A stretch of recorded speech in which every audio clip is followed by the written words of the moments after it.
Hey Jacqueline, it was awesome meeting you and your cute little girls yesterday. Here's my analysis. I'm looking forward to working with you and your family. So here you go. Hey Jacqueline, let's get into some nerdy real estate fun here. Got a whole analysis set up for you that I'm going to walk you through. This is your property, 2709 Lakeland Drive. We use what's called a multiplier here of your square footage, 1,539 square feet, and that's going to be the number that we multiply everything out by as we work on our price per square foot. I'm not going to show you the math each time, but I've already done the math. So here's the tax record again. This would just show you what you paid, etc. I do see that it was in your name unless you and your mom have the same name. So I know that you had an agreement, but I didn't realize you had actually closed on it.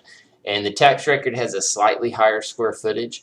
We'll use that. It's not going to make a major difference. It's literally going to be a few $100s, but we'll use that in our marketing. So here are the comparables that I came up with. We don't worry too much about averages in the real estate world.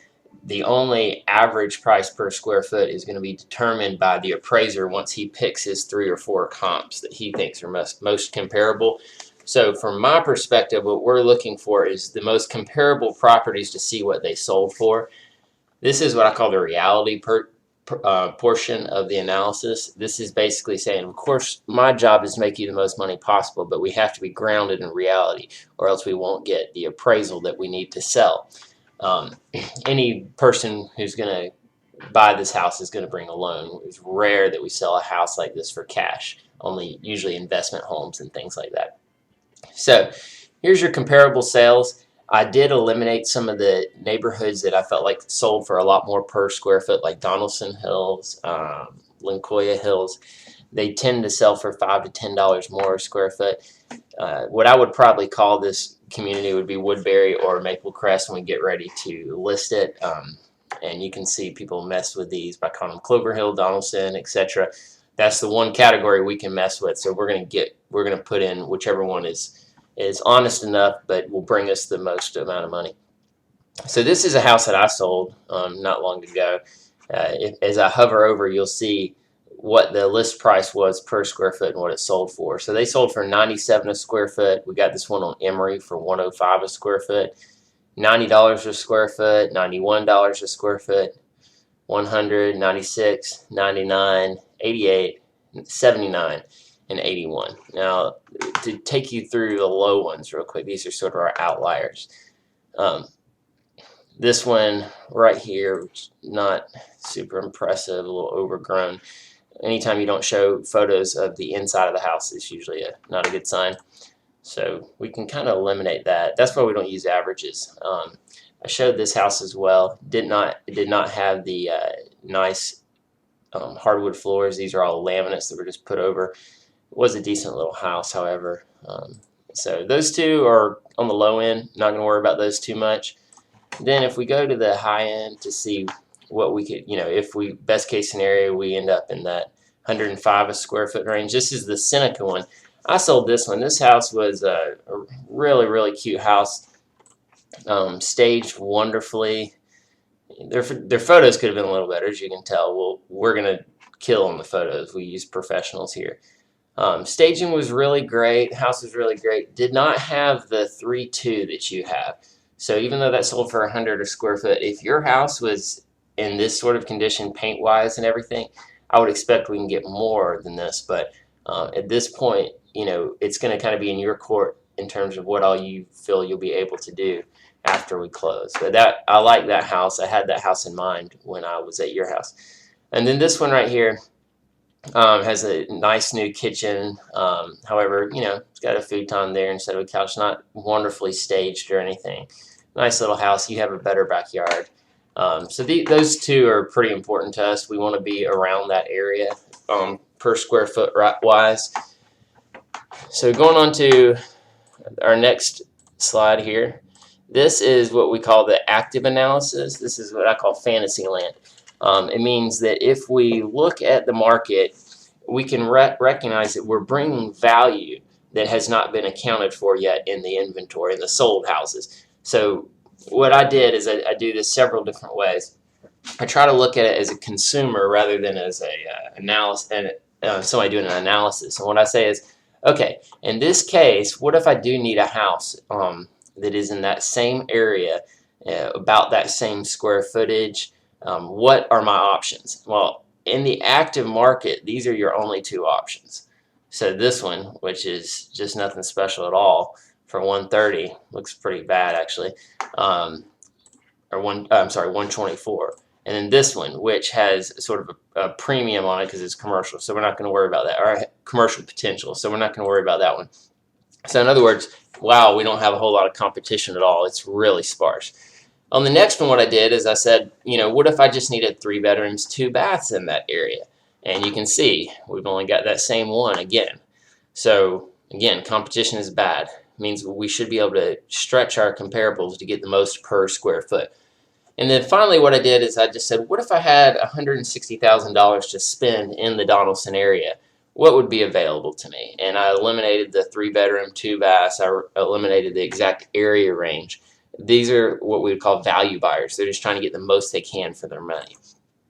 And so under 160, this is what is available. So what is important about this is that you'll notice Steamboat, this is River Trace, this is a newer houses down by the river. They're not, a lot of people will just be knocked out. They just won't be interested in that area. This one does have some value. However, I've shown this house. They've had trouble with this because it has got a second apartment to it. Needs lots and lots of updates, way more updates than your house has. And then after that, it just goes Pennington Bend, Miami. These are all under contract. Miami. These are all areas that are newer homes. And yes, you're going to get more for your money, but you're talking vinyl siding. Some of these are built in the early 80s, which is just the worst type of house to have in terms of an era when houses were being built. They're using vinyl and MDF and some of the cheapest products out there. So I say all that to say, wow, we're bringing a really good value in that price. I mean, in that type of construction. We can't do anything about those who are selling newer homes, meaning homes built in the past 15, 20 years that are just built cheaply, and we're not going to be able to worry about those. So going to our market analysis here, and this is kind of a summary of what I talked about. I've crunched all the numbers for you in this.